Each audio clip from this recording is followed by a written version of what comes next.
Hello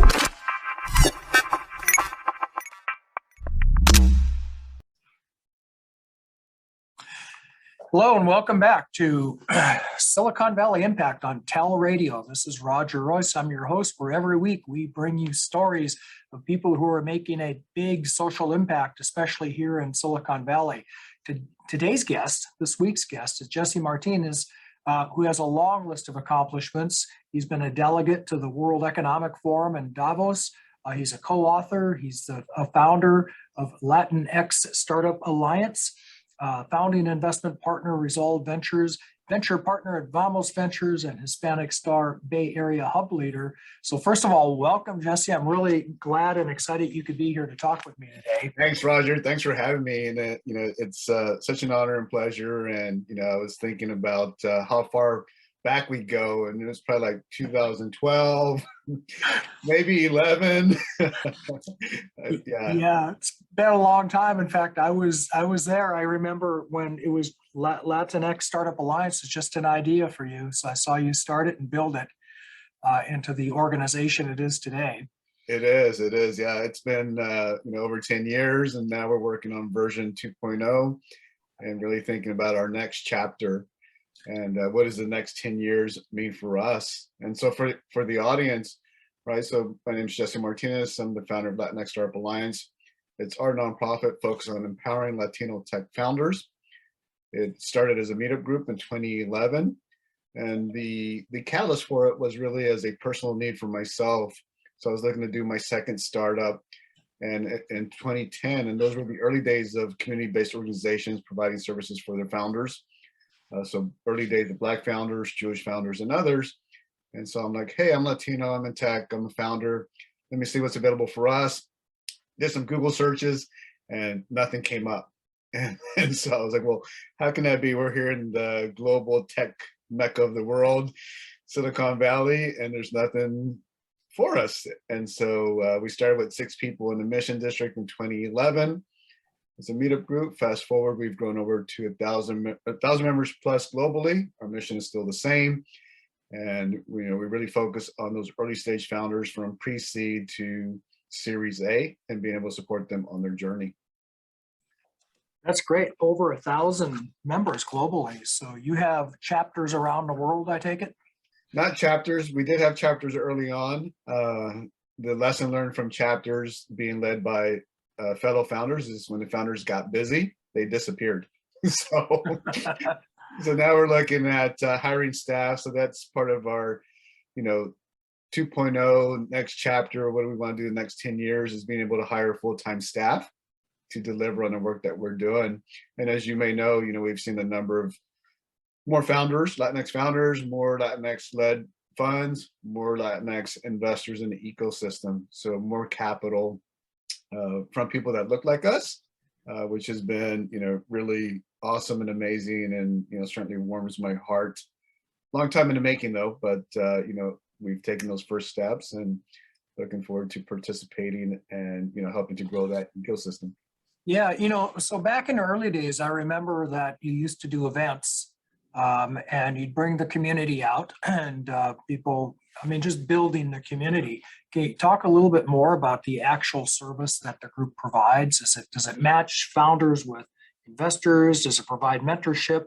Does it make connections or just networking? Yeah, well, it's a little bit of everything you just mentioned and then some. And so we spend a lot of time working with the founders and understanding where they are. And it really starts with a conversation, and from there a pitch deck. And so how far along are they in their journey? In the work that they're doing as a startup founder. So being able to establish that baseline to see where they are and what type of tools and resources do they need. And then ultimately it's being able to make those warm introductions to investors that we know in our ecosystem. Yeah, that's great. And I know you're in San Francisco today, and you started this in the Bay Area. That's really surprising there wasn't something like this when you started it, because I guess my perception is that there is a very, very large Latin population here, right? Right. And so, yeah, so that's why I was, left scratching my head. But, here we are, 10 years later, and the need is just in even more demand because of more founders that are, that are starting to enter the ecosystem. And so, Uh-huh. right, more tools, more resources, and so helping point them in the right direction. So earlier, it's like, hey, I need to come up with a cap table. Okay, well, here, go to Carta. They have this new free service. Hey, I Yeah. need to incorporate my company. Well, who are the lawyers? What are the tools and resources? And then, oh, I want to apply to YC. Who do you know that can provide some feedback and guidance as we go through that process? So it's a wide spectrum. Yeah. But yeah, and then I think the biggest thing is being able to evaluate and understand these pitch decks from the founders and help them. Because as you know, right, these are mission critical when you start thinking about introductions and being able to tell your story in 10 to 13 pages. Yeah. Yeah. No kidding. So what would you say the environment's like right now? I mean, there's a lot of demand, but I hear there's a lot of money in the system too these days for new startups. There's a lot of money. There's certainly more capital, which is awesome, but it's still, it's still competitive, right? At the end of the day, we always go back to, what is the traction that you have, right? So assuming you have the market fit, the team, then it comes into, okay, well, what kind of traction do you have today? And then why is today the right time? And so being able to answer those two, latter questions is really essential. That's a really good, I've heard VC say that too. It's why you and why now, right? And Yep. it seems like so many of these startups, they don't really understand how to get inside the minds of the investor. So I'm sure it's especially helpful to have a group like yours to have them focus on questions like that. It is, and you might have noticed this too, right? So over the years, startup had one connotation, and then over the years, it's become more of a gray area. And so before, in terms of startup, we thought of tech startups, but now startup has become more general. And so now you have to really understand, okay, well, what type of startup is it, right? Is it tech led or tech enabled? Is it a food tech startup, right? And so now we have these different areas of industries and classifications. And then what makes it challenging for the founders is just identifying who are the right investors that I should be talking to. But most people don't know what a huge agricultural industry Mexico has and how far advanced they are in the in the technical side of that. They're doing things right across the border in technical agriculture that are just cutting edge, state of the art.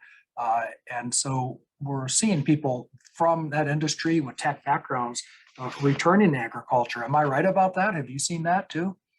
Yeah, that's true, Roger. And, we want to learn more about those startups because when we think about, food tech, climate tech, right? So how are these industries affecting the climate as well? And then, most recently, the big word ESG, right? Environmental. Yeah. And so with ESG, it's been, it's coming from, JP Morgan's, Morgan Stanley's, right? Goldman Sachs, all the way down to angel investors and impact funds. And so how do we help support those entrepreneurs? Yeah, and not even impact funds. Pretty much every fund now is concerned about ESG. They've got their ESG questionnaires and they want to see policies. But I got to believe also the time might be good for you just because of the push towards diversity. And that's everywhere. It's in the venture capital industry. Funds want to invest in companies with diverse founders or make diverse investments. Have you seen that as well? Is there a wave there that you're able to ride?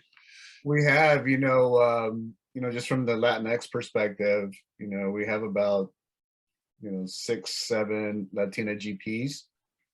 So, running their own funds, which is really awesome. In addition, I'm sorry, NGPs, non-governmental. No, GPs. So general partners. Oh, sorry. Okay. Yeah. And then also just seeing, I'm a venture partner of Vamos Ventures, which is a $50 million fund number one, focused on diverse founders, but a big focus on Latinx founders here in the US. Yeah. And so, you're seeing these funds being created and funded. And then, you see a lot of, some of our work in my other venture, Resolve Ventures, is looking at later stage companies and focusing on diversity allocations. So how do we work with the founders to say, okay, as you raise a future round, how about bringing some diverse LPs to your cap table? And so, often we're not invited to those opportunities, and sometimes you're squeezed out by a Sequoia or a Tiger Global. Oh, Right. So we're starting to plant those seeds. We started that last year. We just did our first deal, working on our second one. And so we'll continue to do these. We're using SPVs under Flow, the Flow platform, being able to run this series. And so Flow has been tremendous in their support and the work that they're doing. I see. Well, that makes sense. I mean, when we think about diversity, we think about investing in, companies that are founded by minority founders, but I hadn't thought of it from the other side. How about making those opportunities available to everybody and not just the big top tier venture capitalists here in Silicon Valley? Exactly. So I'm sorry to hear you're getting squeezed out of some of them, but glad you're getting in on some of those deals. I know. It wasn't even a conversation we had or entertained. And so we've seen that change just over the past couple of years. And so there was a friend of ours that started the diversity writer, Alex, over at Act One Ventures in LA. And that was a pledge by founders and VCs, mostly VCs, to make that commitment to include diverse LPs in future fundraising rounds. Diverse, I got to make a note of that. That's interesting. Diversity writer, yeah. And then our other friends, I guess a byproduct of that is the Cap Table Coalition, which is a coalition of diverse LPs. There's probably about 500 members. And so what they do is they go out proactively and solicit deals and then champion those deals that they see fit for the group. And then they help bring diverse LPs to the cap table as well.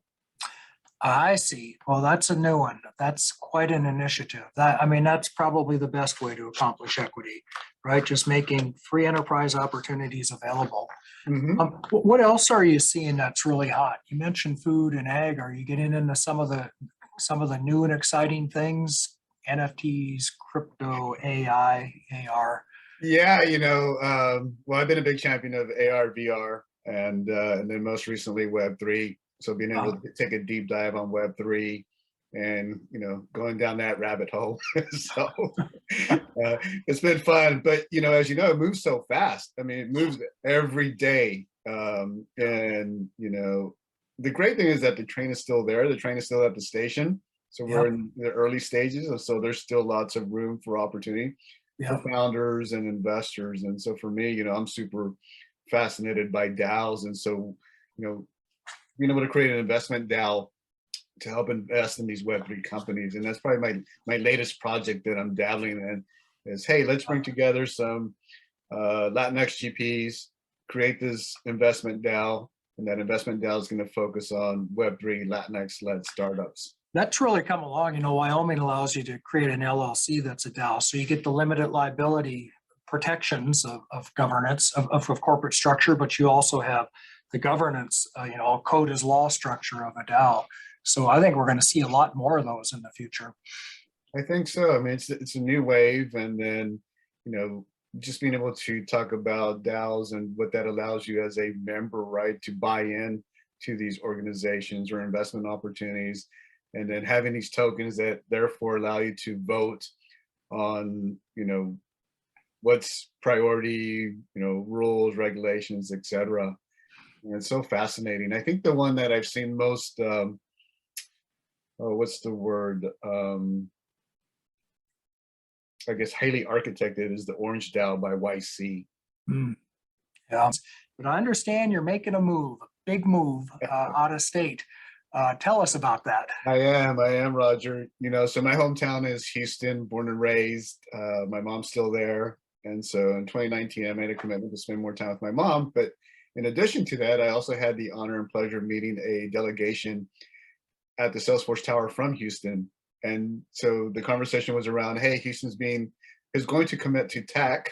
We know we're late to the game. We've been so focused on oil, gas, and energy over the years, but we're finally going to do this.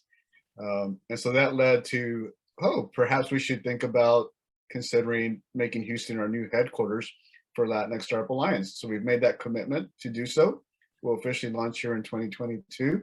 We had a couple of false starts because of COVID, which is okay, but we'll be there starting in March. And so March will kick it off by being at Southwest. and then start with what you mentioned earlier, doing monthly programming, right? Building that community and bringing people together. And again, just starting like we did here. Yeah, yeah. So you're launching about the same time as South by. Well, that's interesting timing. When you talk about energy in Houston, we have a Houston office, of course, and it's energy and healthcare seem to be, and real estate, the big industries. Right. But energy is now a very tech-enabled industry, isn't it? I mean, I'm seeing so much energy tech now, solar, geothermal, Right. wind, and it goes along with climate tech that you were talking about, sequestration of carbon, et cetera. So I have the feeling that Houston is going to be a real hub for energy tech startups, don't you think? I think so. In addition, we also talk about med tech. So Houston has the Texas Medical Center, which is world renowned, and so there's been a lot of med tech startups. Unfortunately, they don't get the buzz that traditional startups do, but they've been in that space for quite some time, and so we'll see that the ecosystem continue to grow. We're going to be part of a new innovation hub called the ION, and so the ION's almost 300,000 square feet. And so it's about 6 stories and currently houses Microsoft on the 6th floor, Chevron Technology Ventures. They have a makers hub that they just launched. There's a co-working space called Common Desk, which just got acquired by WeWork. And so that's where we're going to house Latinx Startup Alliance. And that's where we'll host our events and any, gatherings that we put together. And at the ION, are you going to actually have co-work space available? We are. And so one of the great things for the founders is on that lower level of the ION, founders will be able to come in and work for free. Oh, wow. Yeah, so that's huge. And so we're excited about providing that opportunity, right? Providing the space, providing access to bandwidth and access to, peers and others. And so that's going to be a big perk that the ION has committed to, and being able to support founders there at the ION. That's great. And then do you have like a formal program, like an accelerator or incubator with mentors and advisors and possible funding paths? Nothing official. I mean, just the things that we've been doing as Latinx Startup Alliance over the years. I see. We do have an accelerator that's one of our partners that's also co-located in the ION, Div Inc. So it's a diversity accelerator. They started out in in Austin, and they've expanded to Houston. So Preston James is the lead for that, and they've been supporting diverse founders for many years. And so, you got real strong connections here in Silicon Valley. It feels like you're sort of building a bridge as well between Houston and the Valley, because let's be honest, most of the money is here, right? So I know startups from all over the world come to this valley looking for investors, and they find that investment. If they got something hot enough. Is that part of your strategy, maybe? It is. It's being able to build that bridge. And so, and then the other thing around building bridges is building a bridge to LATAM. So Houston's very central, and it's a big connector to Mexico and some of the other LATAM countries. And so how do we position the ION to create and provide a soft landing for those LATAM startups coming into the US? Yeah, I'm guessing that's also kind of it's a port city as well, right? So it's probably a natural market for worldwide expansion. And what I know about Houston, other than Gillies, is that it's a very international city, right? It is. Gillies, that's too funny. Yeah, besides the mosquitoes, the heat, the humidity, it's the 4th largest city, diverse cuisine, right? Some incredible food. And then you have the Texas barbecue, which is so awesome. And and then just culturally, there's so many different events. And so it's a great city. So we're really looking forward to being a part of it and helping contribute not only to Houston, but also the state of Texas. Yeah, well, a lot of Californians are now in Texas. In fact, we're going to convert Texas into California if this keeps up, I think. Eventually. Well, they said it turned purple, so we'll see what happens. Well, we wish you the best of luck with that. I'll definitely be watching, from the West Coast, your progress out there, and we'll have a lot of interest in it. I want to thank you for being here today, Jesse. This is Roger Royse on Silicon Valley Impact. TALRadio, we've been talking with Jesse Martinez in the Latinx Startup Alliance and all of the projects that he's been working on. Thanks again for being here. Thank you, audience. And thank you, Roger. All righty, and we'll see you all next time.